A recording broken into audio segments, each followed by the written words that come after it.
In the dusty streets of a small Lagos neighborhood, two little girls found something rare, true friendship.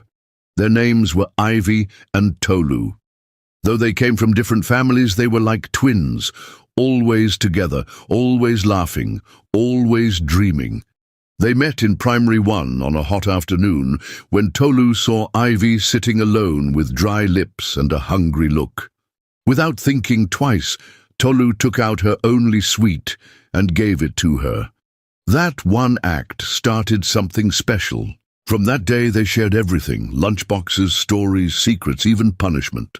They lived just a few houses apart, and every day after school they met under the wide mango tree near the junction. It was their haven, the place they did homework, braided each other's hair, told secrets, and dreamed wildly about the future. "I'll become a big woman working in a company with AC everywhere," Tolu would say, twirling a pencil like it was a magic wand. "And I'll own my own business," Ivy replied, her eyes sparkling. "A big one, where I don't answer to anybody." They'd pinky promised to always be there for each other, sisters not by blood, but by choice. Tolu's family was better off. Her father was a bank manager, and her mother ran a supermarket. Ivy's parents sold second-hand clothes at Yaba Market, yet back then none of that mattered. Tolu didn't mind Ivy's worn shoes, and Ivy didn't envy Tolu's shiny bags. But after secondary school, their paths began to split.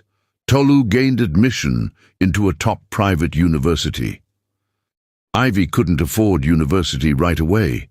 She started helping her parents in the market, saving, hustling, dreaming. They kept in touch for a while, but slowly the calls stopped. Messages got ignored.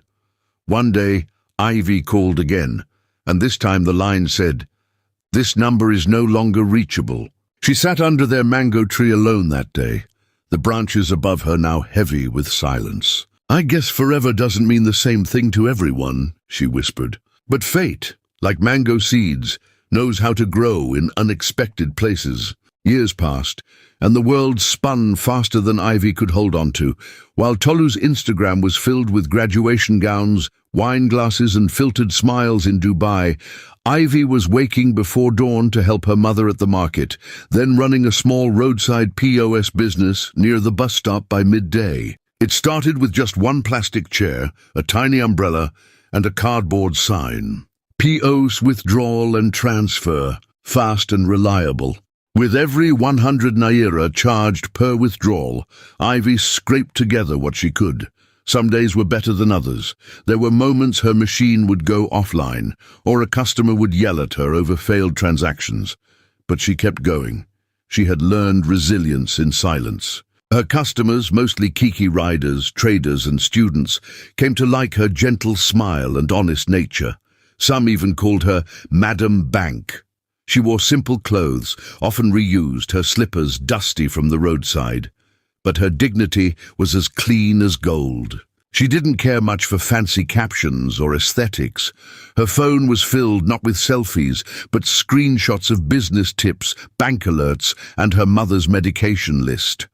While some chased clout, Ivy chased rent, airtime, and savings.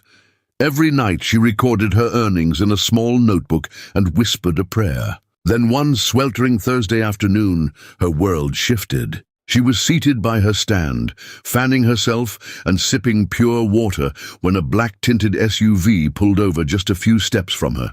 She barely looked up. People parked like that all the time. But then the car door opened and high heels stepped out. Ivy's heart froze. The face was familiar. The glossed lips, the bone-straight wig, the designer shades perched perfectly.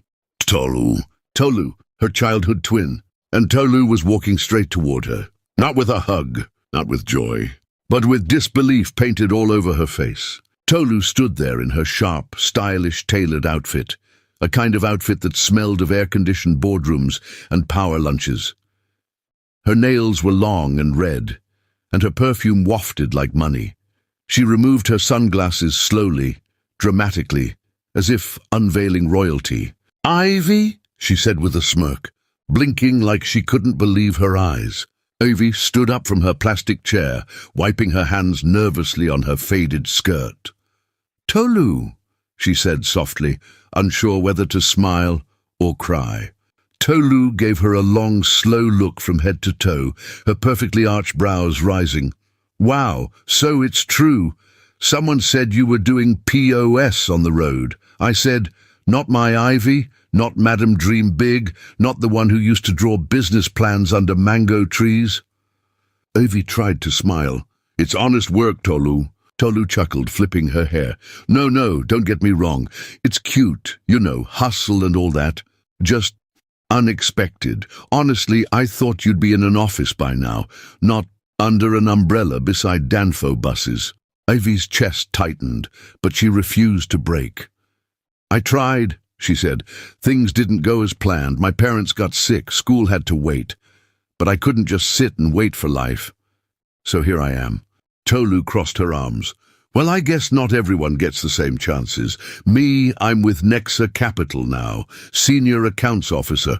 Just closed a 30 million deal this morning." Ivy nodded. "I'm happy for you."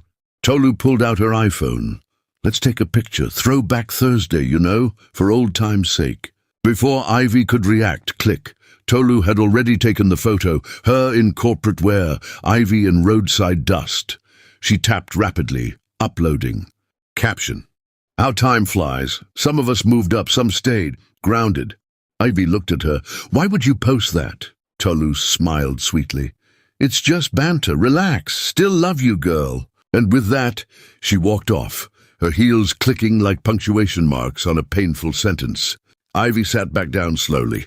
Her fingers trembled, not from shame, but from the sting of betrayal. That evening, as the sun dipped behind rusted rooftops and traffic horns filled the air, Ivy sat on her thin mattress, her phone in hand, heart pounding. She opened her old classmates' WhatsApp group, Elite Class of 2015, and there it was. Tolu's photo?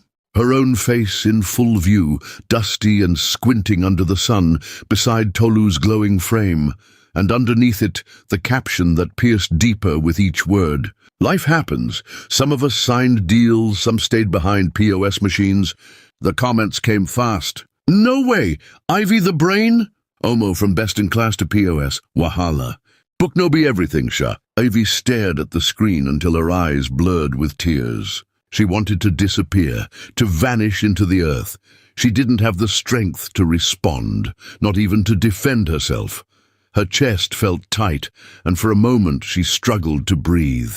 Her mother walked in, carrying a tray of soup ingredients. "You've not even boiled the water for Gary," she said, noticing the look on Ivy's face. "What happened?" Ivy wiped her face quickly. "Nothing, Mama, just tired." That night, she barely touched her food.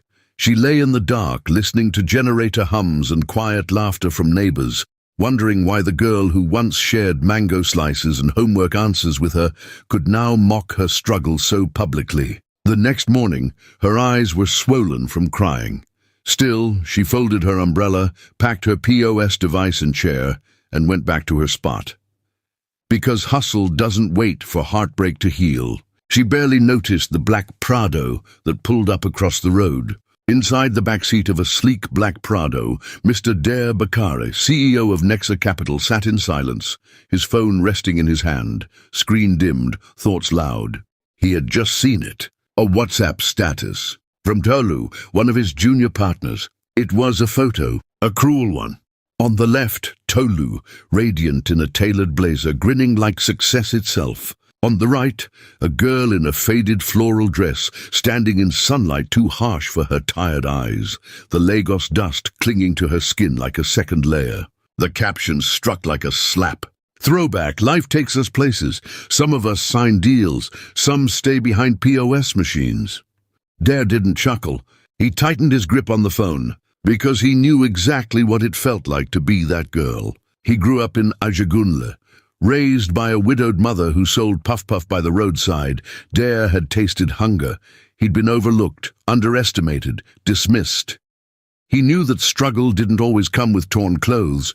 It came with silent resilience, with early mornings and late nights that no one applauded. And that girl, the one in the dust, reminded him of his beginnings. She didn't look pitiful. She looked unshakable. So that morning, Dare told his driver to find her. And now he watched through the tinted window. There she was, seated beneath a sun-bleached umbrella, her POS machine steady on a chipped wooden table. A customer stood before her, withdrawing 5,000 naira. Dare's eyes stayed on her. Ivy's hands were calm, practiced. She counted the notes twice before handing them over with a smile and a soft, "Thank you, Ma." She had no idea she was being watched, but to Dare it was already clear. The girl in the dust didn't need rescuing. She needed recognizing. Because what she carried, the quiet fire in her, it wasn't something you could buy in boardrooms. It was something you earned. And he knew he had just found gold. He tapped his driver. "Get her name, quietly, and tomorrow I want her invited." The driver nodded. Back at her corner, Ivy sighed. It had been a rough morning. A man had accused her of stealing 1,000 naira due to a failed transaction, and another had refused to pay her 100 naira service fee. Still, she stayed polite. That was her rule. She looked at the spot under the mango tree across the street and sighed. It used to be their fortress, hers and Tolu's. They'd draw with sticks in the sand, dreaming of the future. Now that same friend had turned those dreams into weapons. As she prepared to close for the day, a man in plain clothes approached her and smiled. "Good afternoon. Are you Miss Ivy?" She blinked. "Yes?" "You've been invited to an executive breakfast at Nexa Capital tomorrow, 8 a.m. sharp. Someone noticed your work." Ivy stared at him.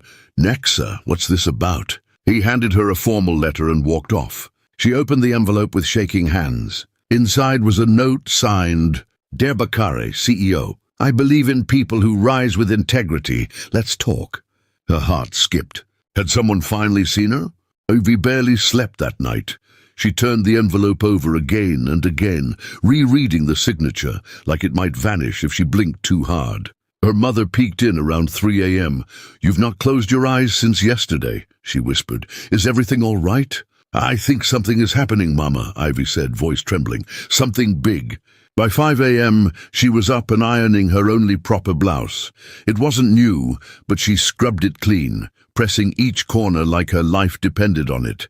She paired it with her black skirt and the modest flats she reserved for Sundays. She arrived at Nexa Capital at 7:40 a.m., holding her breath as she walked through the tall glass doors.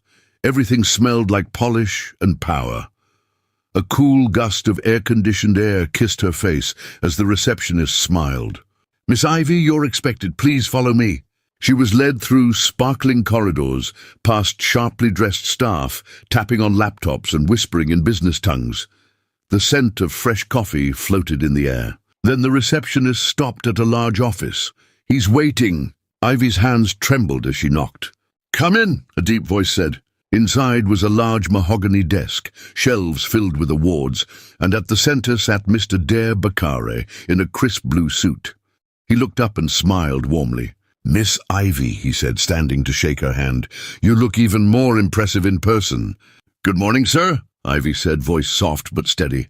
He gestured gently to the seat across from him. "Please sit."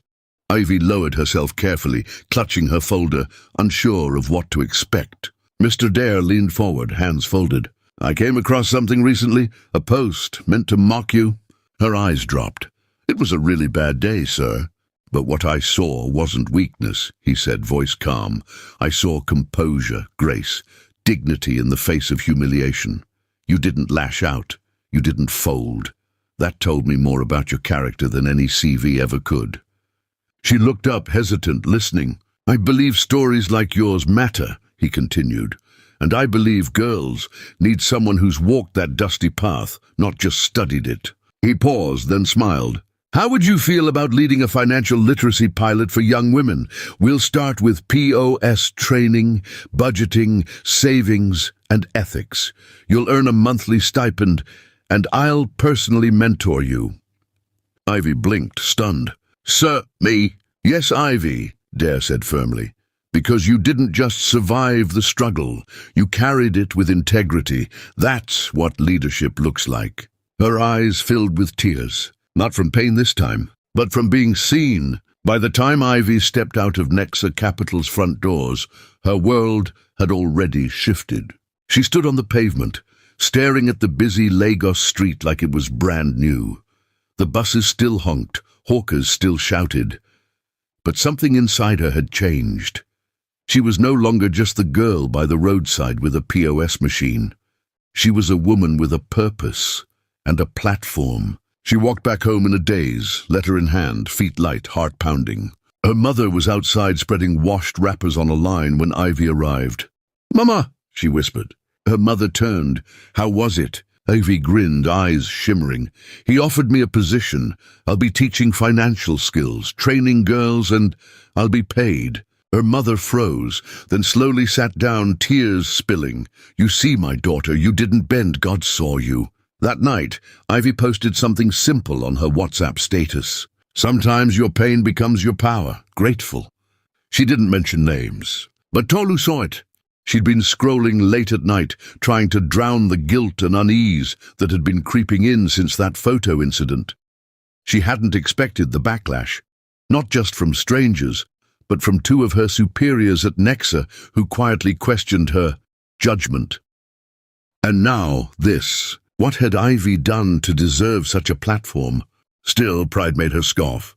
"Let her teach POS now, as long as it's not Nexa HQ, she muttered, tossing her phone aside. The next morning, Tolu walked into the office in her usual stride, heels clicking, chin high, only to see a poster on the lobby wall. Empowering Women Through Street Finance. Lead facilitator, Miss Ivy Ocon.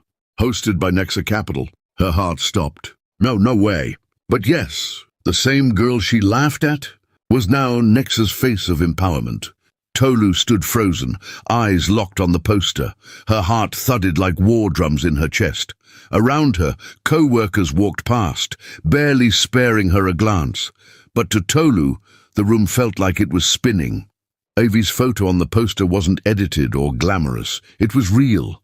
A simple image of her smiling in front of her old POS stand, holding a notebook.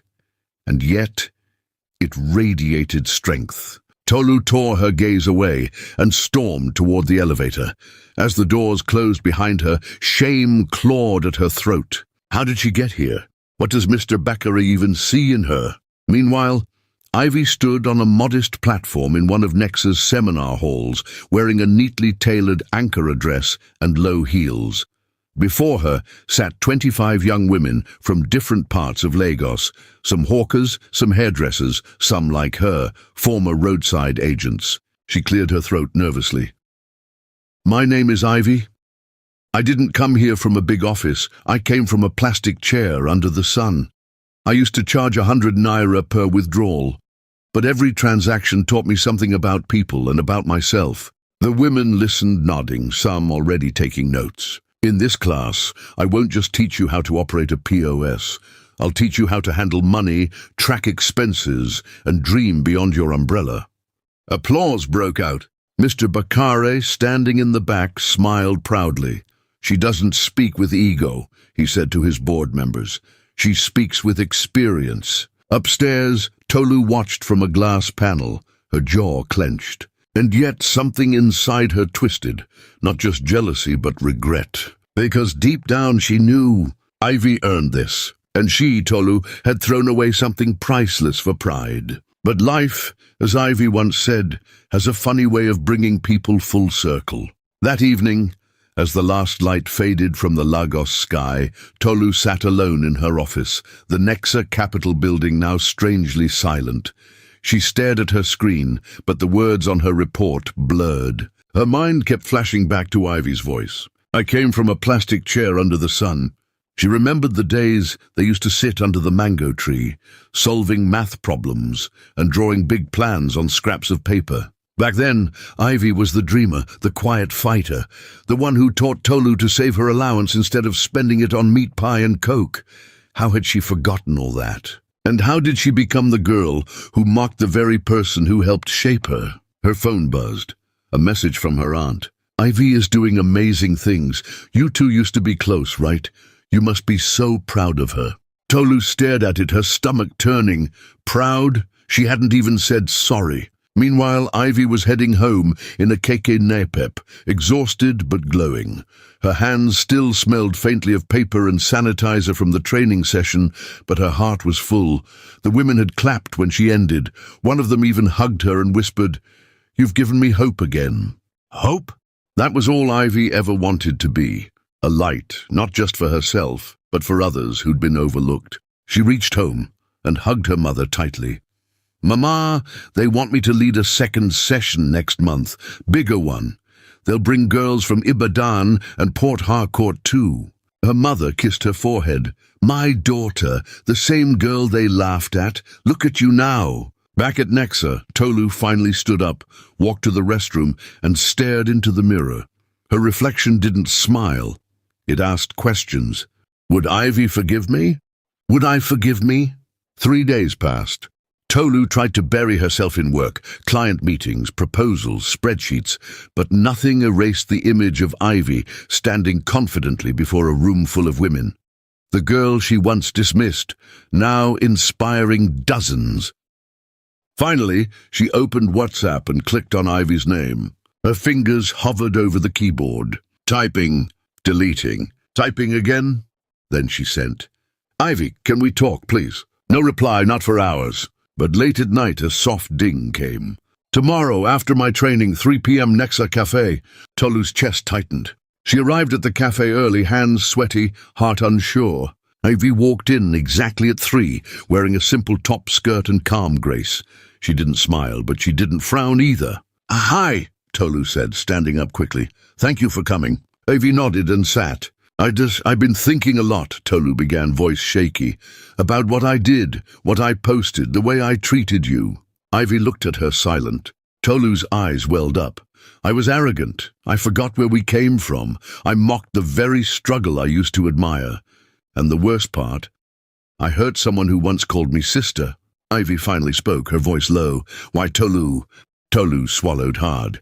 "Because I thought success was about status, appearances. I forgot that real value isn't loud. It's consistent. And you were always consistent." A long silence stretched between them. Then Ivy said quietly, "Do you know I cried for days after that post?"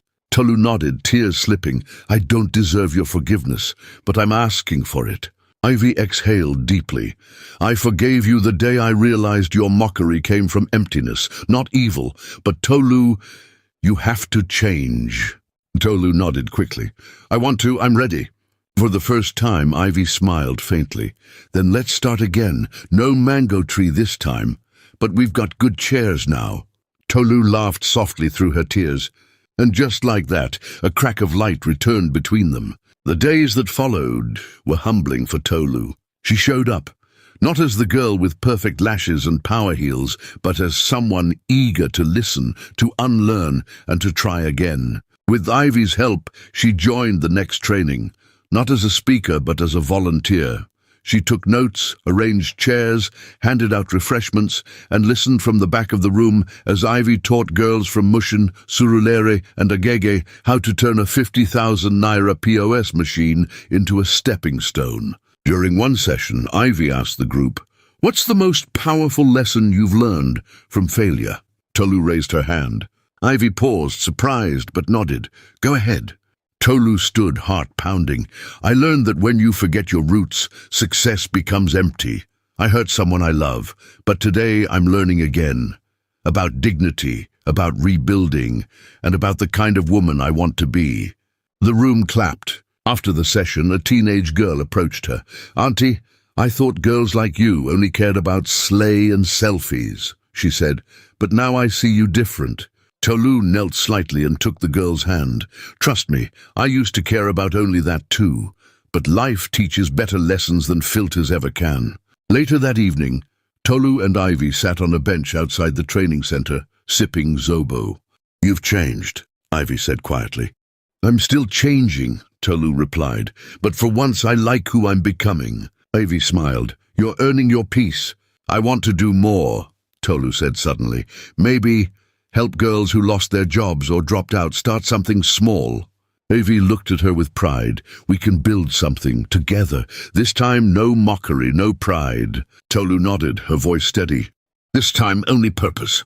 Weeks turned into months, and what started as a simple roadside hustle had now bloomed into a movement. Ivy's program, Street to Strength, was gaining attention. Blogs wrote about it. Local radio invited her for interviews. Even the State Ministry of Youth Development requested a partnership. But Ivy remained grounded. She still walked to her former POS corner some mornings to greet the market women who had once trusted her with 1,000 naira notes. She reminded herself daily, "I started here." Tolu, too, had changed. She sold most of her designer bags, invested in small starter kits for 3 young women, 2 POS agents, 1 hairdresser. She called it Project Rise Again. And together, Ivy and Tolu began co-hosting weekend workshops in low-income areas. Tolu would share her story of failure and pride, while Ivy showed the practical steps to rise. One Saturday, after a powerful session in Ikotun, a woman approached them, widowed with 3 kids, holding a torn notepad. "I have nothing," she said, "but I want to try. Even if it's pure water I start with." Ivy took her hand. "You're already rich in mindset, the rest will follow." That night, they sat in Ivy's small but warm apartment, eating boiled corn and watching streetlights flicker outside. "You know," Tolu said, "there was a time I thought life was about handbags and hashtags. And I thought dignity needed a degree," Ivy added with a smile. They both laughed. "You think people will ever stop mocking roadside businesses?" Tolu asked. "No," Ivy said. "But now we've shown it's not about where you start, it's about how you stand." Tolu nodded slowly. "And who you stand with." Outside, the mango tree still stood at the old junction, and beneath it, 2 young girls' dreams had finally come true. Not with noise, not with pride, but with purpose, patience, and love. A year later, the neighborhood where it all began was buzzing with excitement. Colorful banners waved in the wind, reading, "From Street Corner to Legacy, Celebrating Women Who Rise." Ivy and Tolu were being honored by the local council and a coalition of youth leaders. A modest stage had been set under the same mango tree they once sat beneath as children. But today, the crowd wasn't just classmates or neighbors. It was a sea of inspired faces, from local vendors to government officials. Ivy stood at the microphone, dressed in a simple white dress with green embroidery. She looked out at the faces, her mother wiping tears in the front row, the young girls they had trained, and even former classmates who once laughed behind screens. She smiled and began, "I used to sit under this tree with my best friend and dream of a future where we would build something beautiful together. Life took us through pain, pride, and a lot of silence. But we came back, not to prove anything, but to plant new seeds." The crowd erupted in applause. Then it was Tolu's turn. She stepped forward, her voice softer, more vulnerable than ever before. "I once forgot who I was. I let pride speak louder than love. I mocked the very journey I now treasure, but today I stand beside a woman who could have shut the door on me, and instead she opened a new one. Ivy, thank you for not giving up on the girl I used to be." Tears filled Ivy's eyes as they embraced. A group of girls from the Street to Strength program came forward holding a framed photo.